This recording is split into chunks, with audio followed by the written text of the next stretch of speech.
सारे नेता सस्पेंड, हाँ मैं भी सस्पेंड हो चुके हैं। आज की सरकार तानाशाही की चरम शिखर पर पहुंच गए हैं। बहुमत की साथ साथ बाहुबली की डंडा घुमा रहे हैं। देश आज साफ साफ देख रहा है कि पार्लियामेंट के अंदर कैसे बुलडोजर चलाया जा रहा है। ऐसी तानाशाही नहीं चलेगी। अगर हम ये मांग कर रहे हैं इसके लिए हमें बर्खास्त करना, तो ये हम कहेंगे कि हमारा बैज ऑफ ऑनर है। सारे नेता सस्पेंड, हाँ मैं भी सस्पेंड हो चुके हैं। सुबह से और कई दिनों से हमारा मांग बड़ा सीधे मांग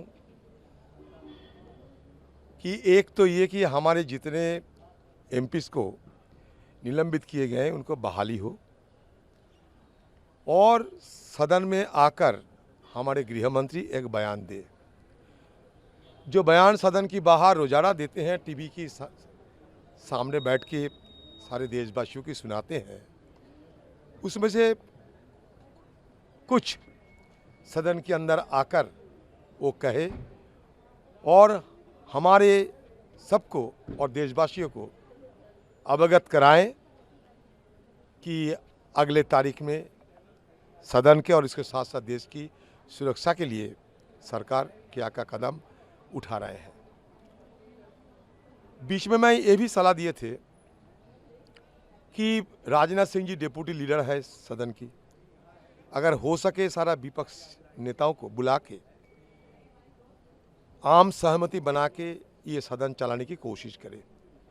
सदन चलाना सरकार की फर्ज बनते हैं और सदन चलाते समय लोकतंत्र के मुताबिक विपक्ष को साथ में रखना जरूरी होते हैं।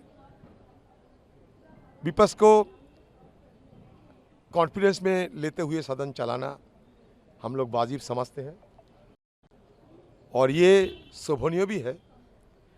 लेकिन आज की सरकार तानाशाही की चरम शिखर पर पहुंच गए हैं।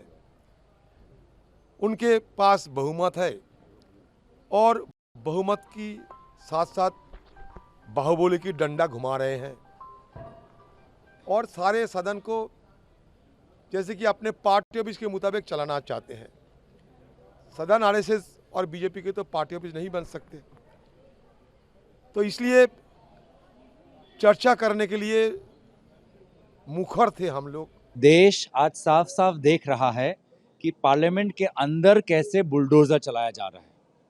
ये कुछ नहीं है, ये विरोधियों को रोंगने का ये एक प्रक्रिया है, विरोधियों को कुचलने का एक प्रक्रिया है और सिर्फ अमित शाह जी को उनके विफलताओं को बचाने के लिए एक बुलडोजर चला रहे हैं विपक्ष पर, जनप्रतिनिधियों पर और जनता के अधिकारों पर। वो मूल अधिकार जो सवाल उठाने का जो मूल अधिकार है, संविधान की जो मूल अधिकार है, उन अधिकारों पर आज रोंगने का काम भाजपा कर रही है। तो किस तरीके से चलेगी संसद पे? 40 से ज्यादा संसद चलाने के उद्देश्य से वो सत्ता में नहीं आए हैं।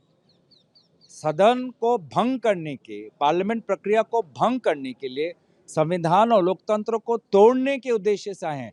सदन चलाने की मंशा उनकी नहीं है। सदन नष्ट करने की उद्देश्य और मंशा से वो आज सत्ता में आए हैं। हमने क्या मांगा था? जो 13 तारीख को जो सिक्योरिटी ब्रीच हुआ, सरकार से उसका ही जवाब मांगा था। आज तक सदन में चर्चा नहीं हुआ, गृह मंत्री जी सदन में नहीं आया, प्रधानमंत्री जी सदन में नहीं आया। हमने सिर्फ 4 के पास जाके पूछा कब गृह मंत्री जी सदन में आएगा। हमने सिर्फ सरकार से यही जवाब मांगा, हमारा सिक्योरिटी, संसदों का सिक्योरिटी, देश कब सुरक्षित होगा, संसद कब सुरक्षित होगा। ये सवाल मांगने से, ये प्रश्न मांगने से ये लोग हमें सस्पेंड किया। अरे अभी तक रमेश बिदुरी का खिलाफ कुछ नहीं किया, अभी तक प्रताप सिम्हा जिन्होंने पास इशू किया उनका खिलाफ कुछ नहीं किया। हमने जवाब मांगा, हमको सस्पेंड कर दिया। ये तो लोकतंत्र के हत्या है और कुछ नहीं है। ऐसी तानाशाही नहीं चलेगी, ना देश को कबूल है।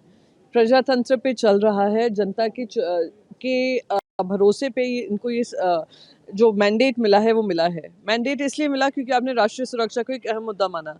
आज सबसे सुरक्षित जो इमारत है उसके ऊपर हमला होता है और देश के ना प्रधानमंत्री बोलेंगे ना गृह मंत्री बोलेंगे, और हम अगर आपसे ये मांग करेंगे आप हमको सदन से बर्खास्त करेंगे, ये किसी को भी कबूल नहीं है और इसकी लड़ाई हम लड़ते रहेंगे।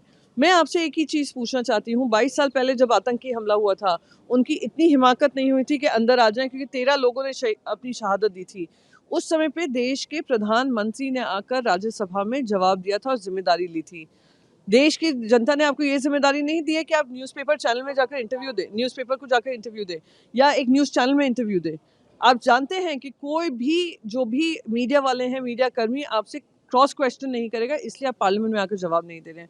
जिम्मेदारी आपकी यहाँ पे आकर बनती है और अगर हम ये मांग कर रहे हैं इसके लिए हमें बर्खास्त करना, तो ये हम कहेंगे कि हमारा बैज ऑफ ऑनर है।